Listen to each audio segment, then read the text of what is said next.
Clube de Leitura Logos e Letras. Bem-vindo à leitura compartilhada do livro O Deus Esquecido. Revertendo nossa trágica negligência para com o Espírito Santo. De Francis Chan. Capítulo 1. Primeira parte, página 17 a 19. Já tenho Jesus. Por que preciso do Espírito Santo? Também devemos encarar este fato: o nível geral de espiritualidade entre nós é baixo. Temos nos medido por nós mesmos, e com isso o incentivo para buscar planos mais elevados nas coisas do Espírito Santo está se esgotando. Temos imitado o mundo, buscado a aceitação popular, inventado deleites para substituir a alegria do Senhor e produzido um poder barato e sintético para tomar o lugar do poder do Espírito Santo. A. W. Tozer.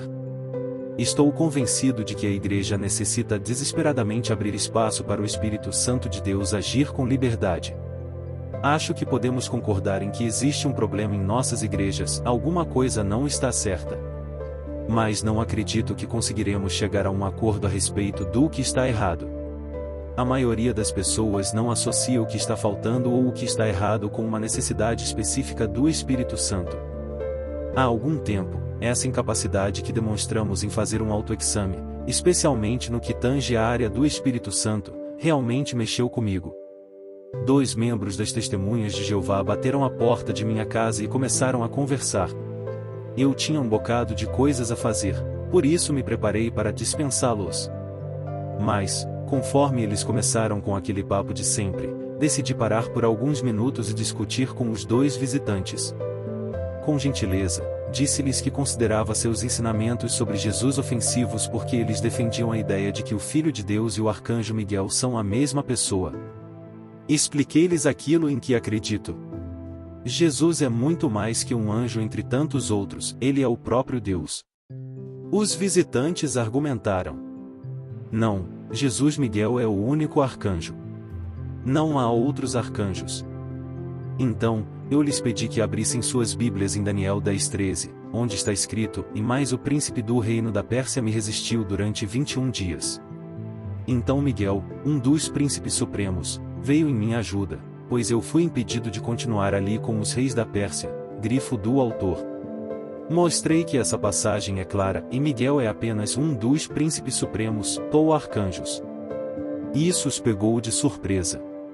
Eles me disseram que nunca tinham ouvido falar disso nem haviam lido nada a respeito.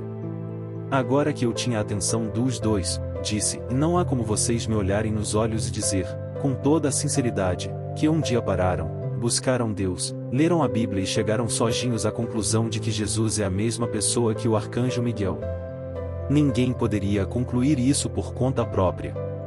Vocês só acreditam nisso porque foi o que ouviram de outra pessoa, e não sou eu quem vai ficar aqui, de pé, dando-lhes comida na boca.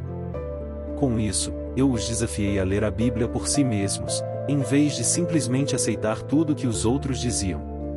Eles foram embora e disseram que pensariam no conselho que dei. Saí daquela conversa me sentindo um pouco orgulhoso por tê-los confundido e levado aquelas 2 pessoas a questionar suas crenças.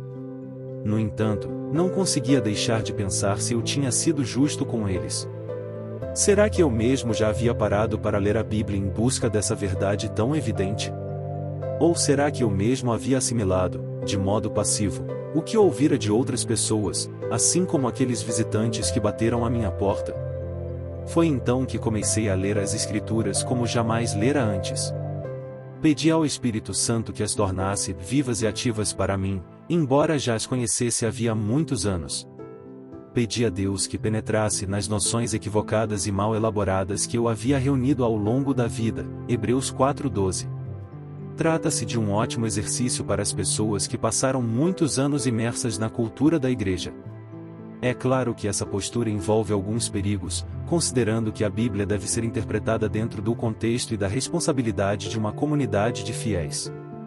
Mesmo com essa qualificação, aqueles que foram criados dentro da bolha da igreja precisam olhar além do status quo, e avaliar, de maneira crítica, o grau de adequação à Bíblia em que estão vivendo.